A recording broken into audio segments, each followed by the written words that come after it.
Hello, my name's Duncan Brightside. I am 41 years old and I've lived in Coventry all of my life.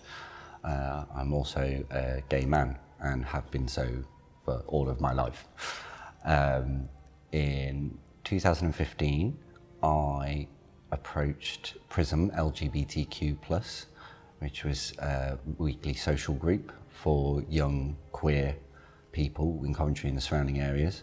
I met them at the Coventry Pride Festival of that year, and I was interested in volunteering, mainly because when I was at school it was the height of Section 28 and it wasn't talked about. So in particular for me, secondary school was not a pleasant experience. I didn't have any real role models as such. I didn't have any support, and even when I did come out, there was no support at school whatsoever, despite a fair amount of physical and mental bullying. And I was very keen to ensure that I could give the support to others that I hadn't had as a young person, which is why I wanted to become involved in PRISM in the first place. After probably only about 6 months of volunteering, the chair at the time was stepping down, and when the nominations came up for the new chair, everybody kind of looked at me, and so I took on the position of chair and led the group ever since then. It's been about 6 years now, 5-6 years. As with any historical subject, I think it's important that we do reflect on the past in order to appreciate what we have now and what we could have in the future. I see so many more young people coming through now who are more confident in who they are. They have the vocabulary to help define themselves and describe themselves in ways that I didn't have when I was younger. And what's a really positive change is that a lot more families are a lot more supportive and a lot more understanding, because the visibility is there, the representation is there. In particular with LGBTQ+ rights, it's all still very new in the grand scheme of things.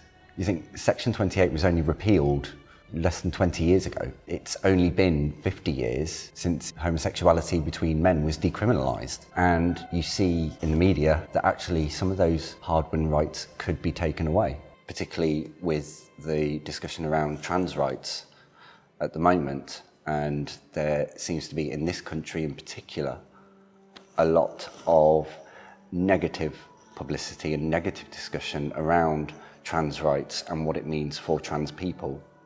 And the people holding those conversations aren't necessarily trans themselves, and that's the most frustrating thing.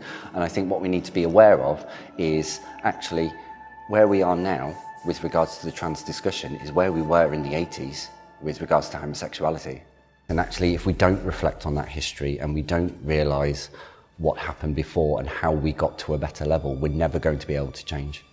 The message I would like to give to young people today is be who you want to be. I know firsthand how it feels to not have the confidence to be yourself, but there are support networks out there, and it may not be your immediate biological family, it may not be your immediate logical family, your friends around you, but actually there is a support network out there to whom you can reach out to and get the support to build the confidence to be who you are and be the change that you want to see happen.